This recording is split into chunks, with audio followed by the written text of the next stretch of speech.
Hey everybody, hey, when you go to Japan, you do not need to speak the Japanese language. That's because they speak a little English. They may even speak a lot of English. Keep in mind they've been studying it since they were in grade school. But they speak broken English, and if you want them to understand your English, well, then you need to break the English just like they break it. The question is, how do you break the English and speak Japanese type English in a way that they'll understand you? That's the subject of this video. Let's dig in. Japan with Dennis. I'm Dennis. I've lived in Japan, I speak the language, and I love the Japanese culture. I'll share with you tips you need to know before you travel to Japan and key cultural things you need to do while there. I'll show you where you can go and what you can do to get off the tourist track and experience the real Japan. And learning a few Japanese words and phrases can only enrich our experience. 日本に行きましょうか?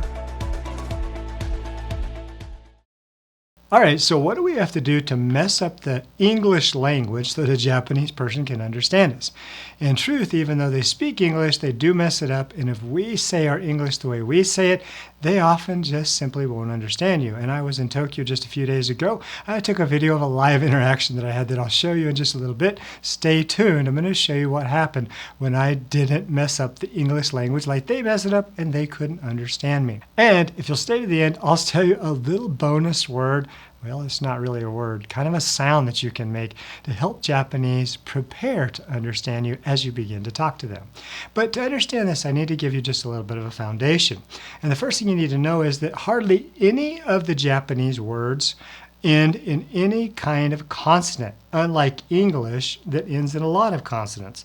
Rose, level, pedal, things that just end in a hard consonant. Theirs are going to end in a vowel sound, specifically a, I, U, E, or O. And so the first thing we need to do is we need to take all the words we're going to say and add a vowel at the end. Now the question is, which vowel? And I'm going to make this pretty easy for you. Most of their words end in the U sound, the U sound.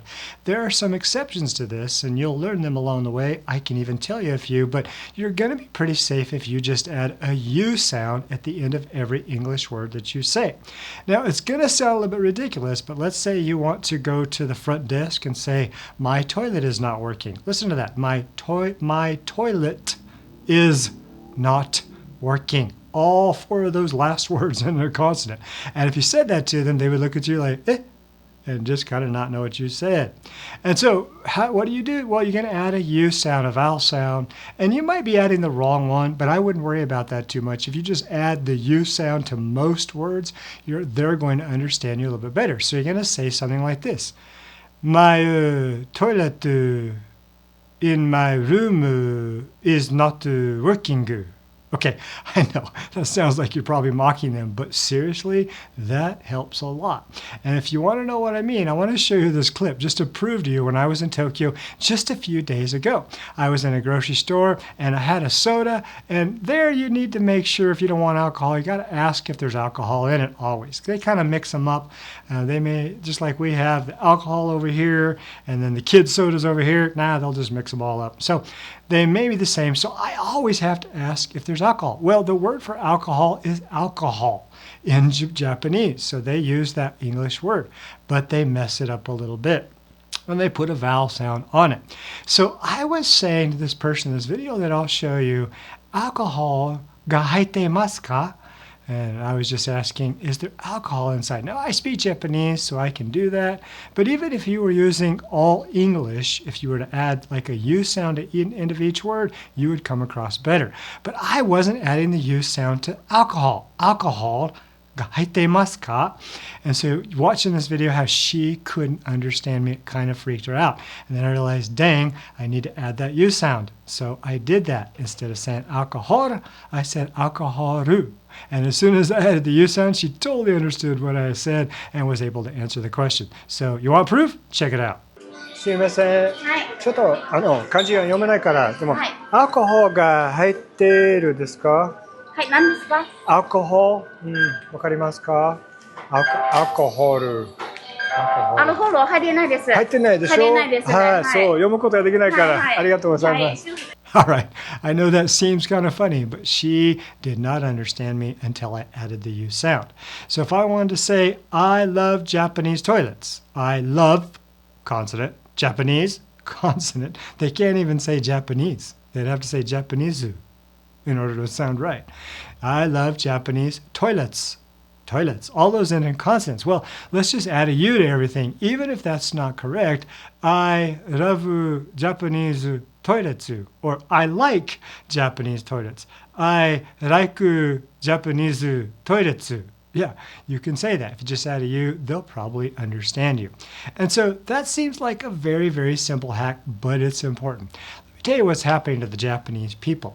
They're a very homogenous society. What we mean by then is that they've had very little influence from the outside, and very few foreigners live in there. So they are not what you would call a melting pot. Now, from their perspective, it may seem like there's tons of gaijins in Tokyo and all over, and there's lots of tourists these days, and that's true, and that's really helping them to understand how to adapt. But generally, they're not used to it. Their ears are simply not used to hearing words that end in consonants. So as soon as they hear words like that, they freak out just a little bit and they can't remember or they can't understand. And so their ear just can't process a word that ends in consonant. There is an exception to this. I said most of their words do not end in consonants. They do if they use the word in, like kanzen. So they'll end in the word, not the word, but the letter in, kanzen, which means perfect, or kantan, which means easy. So they do have that one, but every other word they're probably going to end in a U sound. And so you can go a long way to help them just by adding a U sound, and sometimes it's supposed to be an O. So if I said the word toilet, really it's toileto. But I could say toiletu, and they would probably understand me just because I added a vowel. Their ears are just not used to hearing things that end in a consonant. So you can help them by doing that. Now, there's one other thing I want you to know, and I want to show you this video again of what's happening in the Japanese mind when you come up to them and start speaking English. First of all, even when you're just around them, they are scared to death that you're going to come up to them. They're not scared of you personally, nor are they trying to be standoffish. What they're afraid of is that you'll come up, speak some English, and try to seek some help from them. And having lived in Japan, I'm going to tell you something that's culturally true there. They take a lot of pride in being able to be helpful in their society. So that means if you come up to them and you speak English and they realize you need something but they don't understand you, and you walk away with no ability to resolve what you guys were trying to talk about, well, they feel like they were being very unhelpful, and that's just a bad feeling to them. So because of that, they're a little bit fearful that they're going to be in a state of not helping you because they didn't understand their English. Also, they like the concept of English. They've studied a lot, but it doesn't mean they understand it, and they're just afraid. As soon as you start speaking to it, it sounds really foreign and weird, not like what they learned in school. Remember, they learned broken English. They added a U to everything nearly. And you're speaking English with consonants, and so that's very, very difficult for them. So I want you to watch this video again just for fun, because I want you to see how when I approach this lady to ask if there's alcohol in the drink, how nervous she got. I don't know if you'll be able to see it, but it's something you can kind of feel. One of the telltale signs that they're nervous is that they'll say hi very fast. And so they may say hi, hi, hi, hi, hi. If they say that a lot, then they're probably a little bit nervous. So watch this lady and see if you can tell how nervous she was. すいません。